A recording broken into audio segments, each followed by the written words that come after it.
Voltamos aqui com grandes temas hoje, discutindo a violência contra a mulher e o estupro, a cultura do estupro. Eu tinha colocado aqui no bloco anterior duas temáticas. A primeira é um fenômeno novo social que está aí, né? Que é as redes sociais, as mídias sociais, que dão possibilidades de mais expressividade das pessoas. A outra questão é o biologismo explicando a violência do homem contra a mulher, ou seja, é um instinto do homem, do macho. Até que ponto isso é real? Primeiro, falando das redes sociais, é um instrumento maravilhoso hoje, porque é uma linguagem que tem muito apelo, os jovens estão muito ligados nessa essa forma de se comunicar. Então, eu acho que as redes sociais ela é uma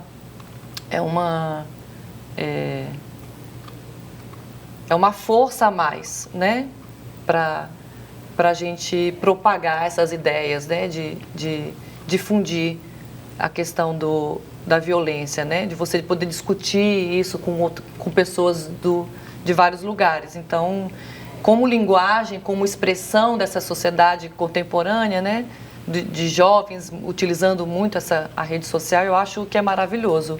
Inclusive para o movimento feminista. Possibilita, inclusive, a existência de outros crimes, né? Você compartilhar vídeos. Isso, possibilita, crime, né? Mas eu acho que é só mais um veículo, né? Para uma violência que ela já está aí há muito tempo, que a gente já convive com ela. São maneiras de expressar, né?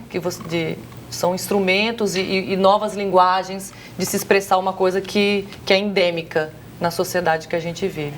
E para falar em endêmica, com relação à questão da biologização... Só uma questão em relação às redes ainda, que do mesmo jeito que elas promovem essa possibilidade de rapidamente trazer à tona uma violência e aglutinar a denúncia, também ela, por meio dela, ocorre a violência, né? Nesse próprio caso que a gente comentou aqui, ela pode ser um espaço de propagar a violência.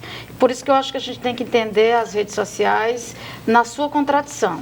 Ela favorece a comunicação, a que a juventude venha discutir, mas ela também é veículo, por vezes, de violência. E não só para a juventude, né? A Paula relatou aqui as situações lá de competência lá da delegacia, onde as redes sociais foi o que viabilizou, né, esse contato, né? Eu acho assim, cada vez mais surgem relatos de problemas envolvendo crianças, né? E nas redes sociais hoje as crianças estão absolutamente livres, né? Antigamente a internet você ainda consegue controlar, racial, né? Mas forte. Você no WhatsApp, né? Essa comunicação é muito difícil de você controlar, a família propriamente controlar. Então, assim, é preciso um trabalho cada vez mais forte de fortalecimento dentro da família, aí passa por tudo, né? Por escola, mas assim, eu acho mas que... é um instrumento maravilhoso. Mas eu acho que mas eu acho que né? não acho que não tem, não há crítica a isso. Eu acho que há um cuidado maior, né, que se deve ter, e aí no âmbito familiar, no âmbito de formação da nossa juventude, mas eu acho que é um instrumento que não tem como se criticar, pelo contrário, eu acho que tem que evoluir, eu acho que a gente tem como que a gente precisa cuidar em cima da cultura, cuidar porque da a internet é só mais uma expressão, é mais um lugar de expressão do que a gente vive na sociedade. E o biologismo, explicando a questão da biologização, né, de botar nesse lugar da patologia, eu acho muito perigosa, muito perigoso isso, porque ele retira a responsabilidade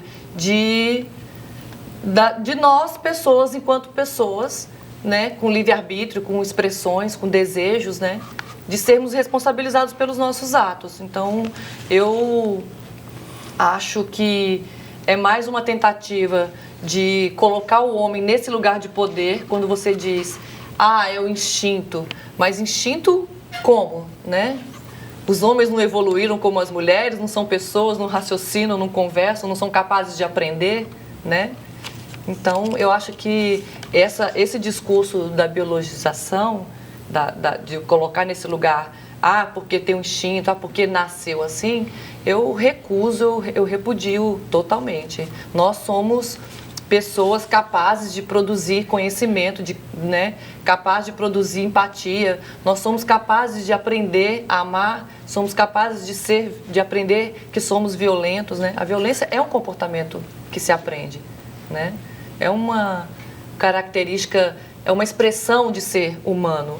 Inclusive, a gente precisa reconhecer que nós temos esse potencial de violência e a partir desse reconhecimento, a gente poder elaborar sobre isso, né? Não adianta a gente só negar. Assim como a gente tem amor, tem solidariedade, a gente também tem violência, né? No ser pessoa, né? Na condição de pessoa. Então, eu acho que é muito perigoso esse discurso da biologização. Ele só colabora para reificar o lugar dos homens no poder e de reificar as mulheres nesse lugar de submissão, de associar, por exemplo, existe também uma coisa que é muito ruim, que é associar as mulheres à natureza, né? Que elas podem ser dominadas assim como os homens, o homem domina a natureza, né? Isso é muito perigoso, mãe natureza, esse tipo de expressão, ele vai naturalizando esse lugar, né, do cuidado, da pessoa porque a maternidade está do meu corpo, então eu sou aquela que cuida, e retira a responsabilidade dos homens, né? Eu costumo dizer que a gente pode dar de mamar no seio, mas a gente já inventou mamadeira, então os homens podem aprender a fazer mamadeira, né? Isso é cultura. Isso é cultura, Isso é essencialmente cultura. Né? Isso é possível. É possível a gente aprender, ensinar a liberdade para as mulheres e ensinar cuidado para os homens. A gente pode inverter as coisas, né? Doutora Paola, tem uma pergunta aqui de um telespectador, Carlos, que está nos assistindo. Ele pergunta o seguinte: na sua delegacia, doutora Paola, na sua delegacia já houve alguma denúncia de espancamento da mulher contra o homem? E complementando aqui a pergunta do nosso telespectador, eu fiquei curioso de saber que homem é esse? Qual o perfil do homem que é denunciado na sua delegacia? Complementando a pergunta aqui do telespectador. Certo, Duarte. Em relação à pergunta de Carlos, nós, por sermos delegacia especializada da mulher, então a gente pega vítimas mulheres, né? Quando o homem é vítima, seja o agressor deste homem, um outro homem ou uma mulher, vai para o que chamamos de delegacias distritais, né? É claro que pode ocorrer, né? Normalmente a mulher, até em muitas situações que eu já me deparei, que foram primeiramente para a delegacia e depois foi remetida para a outra delegacia competente, era que a mulher foi tentar até uma legítima defesa, né? E terminou até, vamos dizer, proporcionalmente se excedeu, vamos dizer assim. Existem 1 ou 2 casos. A maioria dos casos, realmente, ela é vítima, tanto que existe a delegacia da mulher especializada, né? E a mulher vítima. Então, os casos são mais mulheres vítimas do que homens vítimas. Bem maior. E em relação ao perfil do agressor, eu não posso te afirmar com exatidão, porque isso também foi uma parceria, né, da universidade. Eles estão traçando o perfil do agressor e da vítima em Parnamirim. Então, assim, realmente, eu não posso te afirmar com exatidão, mas normalmente são homens que ganham em torno de 1 a 2 salários mínimos, né? Os tipos de violência mais psicológica, ameaça, elas são mais, até em superior do que lesão corporal, do que propriamente a lesão corporal. São homens que estudaram ensino fundamental incompleto ou ensino médio incompleto. Isso que eu estou dizendo em relação à maioria, não posso dizer com exatidão, mas isso não quer dizer, longe de dizer, inclusive, de que existe a violência doméstica, ela está ligada a salários ou a classe, exatamente, a classe social. Muito pelo contrário, né? Eu acho até, Paulo, se você me permite, que num nível mais elevado, a pressão por se manter isso em sigilo é muito maior, inclusive. É verdade. Porque isso, as repercussões dessa violência dentro de uma família, né, que se destaca na sociedade, a pressão é muito mais forte. A gente tem algumas situações em que a gente tem conhecimento disso, ou seja, se segura muito mais a informação, sem querer lhe E há interromper, pesquisas, mas só pra... inclusive, do Instituto Perseu Abramo, né, que diz que independe de classe social a violência doméstica, né? Então, assim, existem alguns percentuais de mulheres que são já formadas. Inclusive, eu já ratificando o que o doutor Paulo falou, eu atendo algumas mulheres que são formadas, enfim, firmadas economicamente, e elas sentem muito notório a vergonha delas. Né? Elas chegam a relatar para mim, olha, para mim, eu estar aqui afirmando para você que eu sofro violência, eu não estou entendendo por que eu estou aqui, por que isso aconteceu comigo. Porque eu sou uma pessoa estudada, ele é uma pessoa estudada, e como é que é... Mas, gente, é como eu explico para ela, né? Independe de classe social. O componente álcool, Pode até ele é independer. importante Ele acontece muito? Muito. Componente álcool e substâncias entorpecentes, demais. Porque a agressividade aflora, né? E aí... É mais um componente, É né, mais um nesse componente. quadro. Agrava o quadro que já é de violência. Porque traz uma situação, traz a situação de vulnerabilidade, traz a situação favorável para a agressão. Muitas pessoas acham que porque ele bebeu ou porque ele usa drogas. Não, é exato, só mais foi um bem... componente num caso, num contexto que já é de violência, que muitas vezes ela é uma violência psicológica e com o álcool ou outro tipo de droga, isso agrava, né? E foi bom você falar, professora, porque assim, no caso lá, eu sempre pergunto, né, se ele tinha ingerido bebida alcoólica, se ele tinha utilizado, né, algum tipo de drogas ilícitas, e realmente é um outro tipo de perfil que você me questionou, a maioria diz que não. Só para falar um pouquinho da pergunta que foi feita para a delegada, que pergunta se chegou algum homem agredido por mulheres, lembrando que a Lei Maria da Penha, a Delegacia das Mulheres, ela atende mulheres que sofrem violência porque isso é uma violência muito específica, né? O que não quer dizer que as mulheres também não sejam violentas nas relações, que é uma coisa também muito grave que a gente precisa ter um olhar para isso. Mas a cada 10 minutos uma mulher sofre violência, né? 11 mulheres são assassinadas no Brasil, né? Por dia, né? Exatamente. Então é um índice muito assustador, né? E Cláudia, tem uma questão que foi muito dita nas redes sociais e nas manifestações: o machismo mata. Né? Essa frase ela foi muito dita. E eu penso que a gente tem que entender tanto a morte física, porque é a violência contra a mulher que vai resultar na morte, mas aquele outro tipo de morte que a gente falava aqui, que é a morte subjetiva, é o medo. Então, várias mulheres elas vão ter que voltar, por exemplo, fazer o percurso da casa para o trabalho, que pode ter sido o espaço onde ela sofreu a violência. Ou elas têm que ficar dentro da própria casa com o marido, com o companheiro, onde ela sofreu a violência. Então veja que o medo é uma forma de se morrer subjetivamente, você viver com medo de que aquela violência possa se repetir. Então o machismo ele mata numa dimensão física, mas também numa dimensão subjetiva, emocional. E eu penso, Paula, quando você fala da sociedade, claro que a depender da classe social da mulher, a violência ela vai repercutir de uma forma determinada, mas é importante a gente entender que uma sociedade de classe, uma sociedade desigual, ela promove continuamente isso. Se a gente olhar os anos de luta do movimento feminista no Brasil e no mundo, alertando para esse tipo de violência, lutando pela liberdade, pela autonomia, pelo direito de decidir, e isso faz com que a gente chegue hoje e essas questões não sejam resolvidas. Então tem algo mais do que a individualidade, né? Junto com essa individualidade tem relações sociais que promovem, que favorecem esse tipo de violência se reproduzir.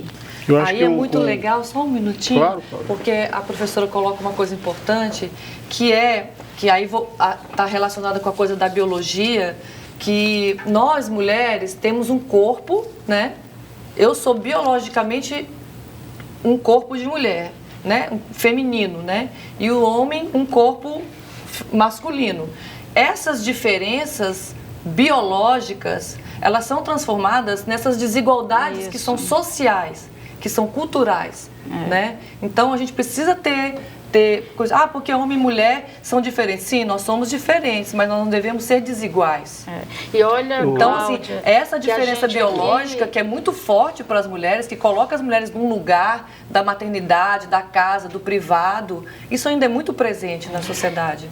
Duarte, e a gente teria que pensar aqui, por exemplo, nós falamos da mulher de um modo geral, mas se nós fôssemos debater aqui a violência que sofre a mulher negra, Isso. a mulher lésbica, a mulher trans, quer dizer, a gente ia ver o quanto que essa violência ela ainda fica mais Ganha. aguda, às Isso. vezes invisível, né, na sociedade, e a necessidade da gente desconstruir preconceito, enfrentar bastante esse debate. E esse condicionamento parece que ele está também ligado às produções culturais, né? Os filmes, os desenhos, né? Tudo, TV, Novelas. propaganda, novela. Você abre uma revista, tem uma mulher linda, magra, deitada, maravilhosa no chão e tem um homem em cima dela. Então, assim, são várias... Pisando, né? Pisando nela, né? Então, assim, é um glamour. Uma mercantilização Tem do toda uma corpo, glamorização da violência, da cultura do estupro. Na propaganda tem um comercial de cerveja que os caras ficam invisíveis e eles entram no banheiro das mulheres na praia, eles pegam nelas por trás. Ou seja, é toda uma Isso é cultura de que naturalizado, é permissiva, é uma cultura permissiva, né? Como é que eu posso me tornar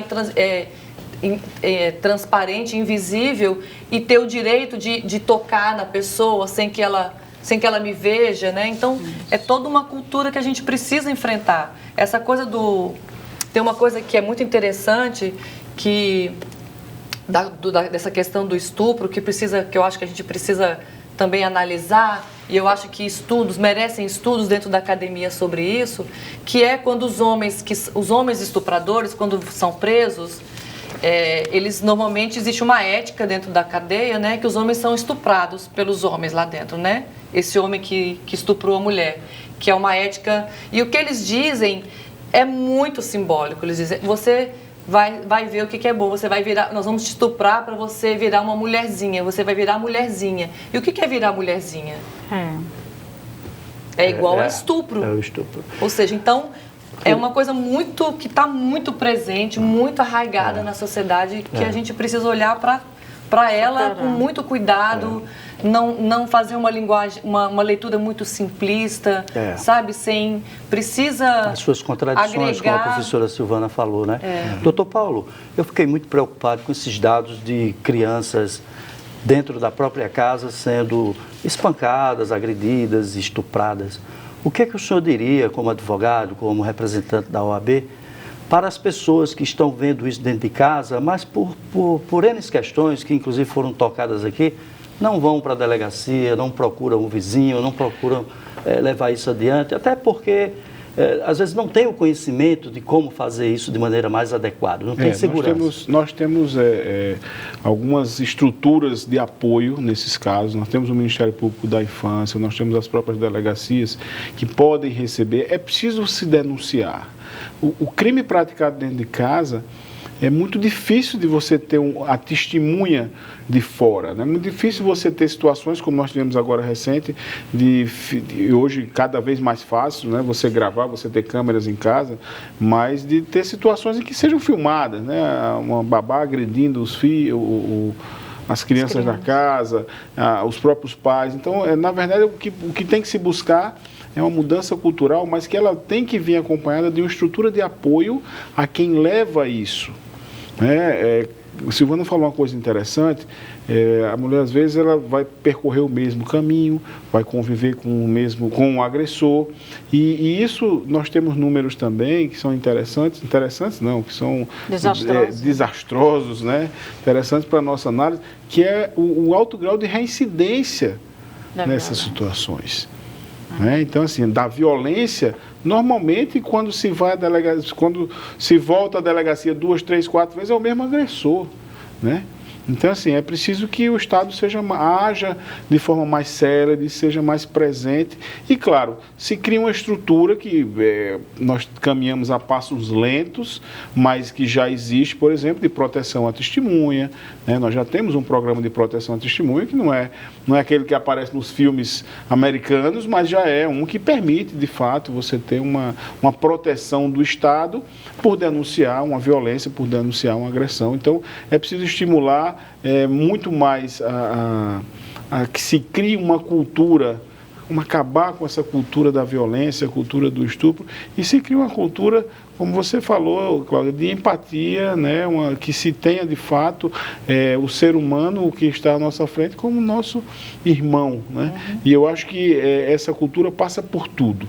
Tudo que nós falamos hoje aqui, o tema é muito amplo para a gente achar uma solução ou um caminho só. Eu acho que tem que se unir todos os que estão aqui hoje representados, mas muito além disso, eu acho que é preciso uma estrutura de Estado para se promover isso num país como o nosso, que engatinha ainda no seu Estado Democrático de Direito, onde os direitos constitucionais ainda estão bem distantes de serem totalmente consolidados. Então é preciso que o Estado realmente seja mais ativo nessa proteção.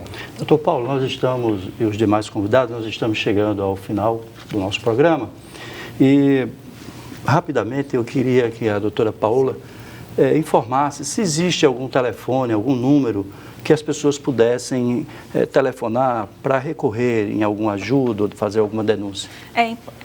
Tem o Disque 180, né? 180. 180, em que a identidade da pessoa que denuncia, inclusive, é preservada, né?